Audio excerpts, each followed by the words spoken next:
Good morning and welcome to the latest edition of The Road to Recovery. In today's episode, we'll continue to update the Snowy Monero community on how bushfire recovery is progressing here in our region. Shortly, we'll catch up with Jess from the Monero Family Support Service. The organisation is running an art therapy program in Snowy Monero schools, and Jess will tell us how the program is helping local children express their feelings and convey their thoughts from the summer bushfire period. We'll let you know about applications that are now open for the New South Wales Bushfire Community Recovery and Resilience Fund. And Thursday, October 1, marks the official start of the Snowy Monero region's bushfire season. There are 5 steps you can take right now to prepare yourself for an emergency, and we'll let you know a little bit later on in today's episode what those 5 steps are. So plenty to get through on the road to recovery today. Joining us today on the road to recovery is expressive therapist Jess. Jess is working with the Monero Family Support Service to deliver an important program called Rising from the Ashes. And Jess, thank you for your time this morning. Thank you, Nathan. I'm glad to be here. Could you start, Jess, by telling us what an expressive therapist is, please? So expressive therapy is a form of psychotherapy and places significant emphasis on the emotional process. It allows deeper aspects of the psyche to be worked with naturally and in safety. It's child-friendly. It uses a range of techniques that provides a space where children can explore their emotions through visual form, art, sensory, symbols. So it externalizes what's happening in their internal world in a way that they feel comfortable with. So, Jess, how long have you been working as an expressive therapist for? So I initially, my first career started as a high school teacher with the department many years ago. And then I started my clinical work in Alice Springs, where I learnt about sound play therapy back in 2012. So from then on, I became quite immersed in the area of expressive therapies and psychotherapy, and have done my clinical work around that.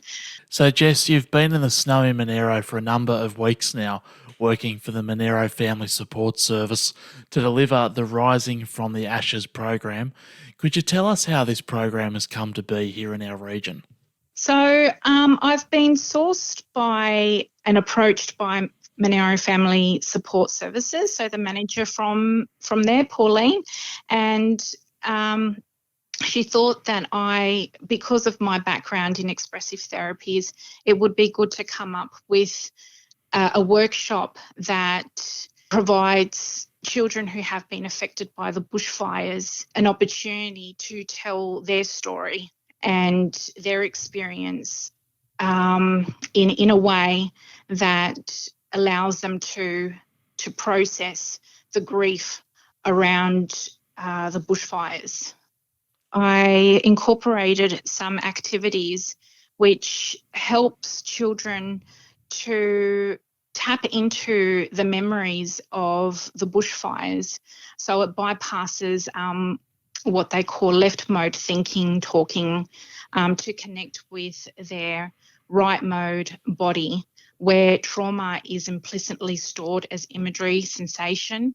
So the activities are very much based around really harnessing and bringing forth their own personal experience, and they get to then produce and create an art piece out of it using watercolour paint. What are some of the feelings and what are some of the stories that you're seeing emerge from the children who are taking part in the program? It's been quite revealing, and I feel privileged to witness each child's personal experience and story around the bushfires, and they all share such unique stories and are quite keen to share, which allows them to process it and then in the end, come to a close. So it helps to integrate that whole process. As you were saying just before, Jess, the program has been very well received by local school children. Could you tell us how the program's moving forward in the weeks to come and some of the places you'll be going to? So far, I delivered these workshops across several schools in the Snowy Monaro regions, and we've got a number of schools that are interested in booking in for the workshops. So how they go about doing that is by contacting Monaro Family Support Services and speaking with the manager, Pauline Cook, because she is writing and organising for me to go to the school and deliver the workshops. So that's going to be taking place as of next term when school resumes. Thank you, Jess. A fantastic update there on the Rising from the Ashes program and for the fantastic work you're doing in our local schools. If a school is listening in and would like to get in contact with the Monaro Family Support Service to book Jess in for a time to run the Rising from the Ashes program, you can get in contact with the Monaro Family Support Service on 6452 3450. That's 6452 3450. Thank you once again, Jess, for your time on today's edition of The Road to Recovery. Applications are now open for the latest round of the New South Wales Bushfire Community Recovery and Resilience Fund. The fund is broken up into two streams, and Stream 1 will see Snowy Monaro Regional Council receive $250,000 to continue running bushfire recovery projects throughout our region. Stream 2 will provide grants for bushfire affected regions such as ours and will be open to community groups, councils and not-for-profit organisations who are hoping to run programs and support projects that promote social recovery and preparedness. Projects may be eligible to receive between $20,000 and $300,000. Applications opened on Tuesday, the 29th of September, and will run until the 10th of November. If you are part of a community organisation and you have a project that you would like to run to help continue the bushfire recovery effort in our region, then the Bushfire Community Recovery and Resilience Fund is one that you should put your application in for. If you would like some assistance or further information about this fund, you can contact the local bushfire recovery team on 1300 345 345. October 1 marks the official start of the bushfire season here in the Snowy Monaro region, and Resilience New South Wales, the lead agency responsible for disaster management throughout the state, has a 5-step plan to help you and your family prepare for disasters.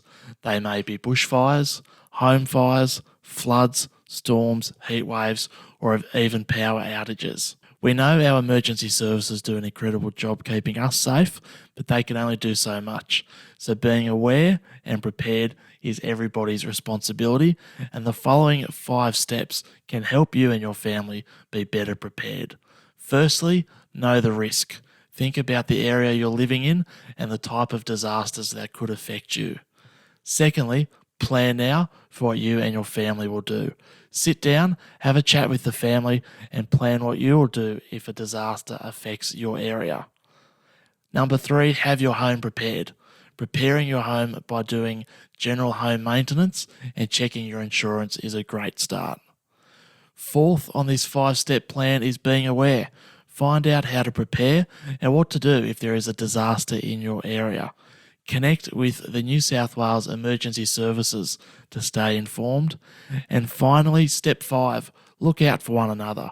Share information with your family, friends, neighbours, and those who may need assistance. Thank you for your company on today's edition of The Road to Recovery. We'll be back at the same time, same place next week. But for now, take care.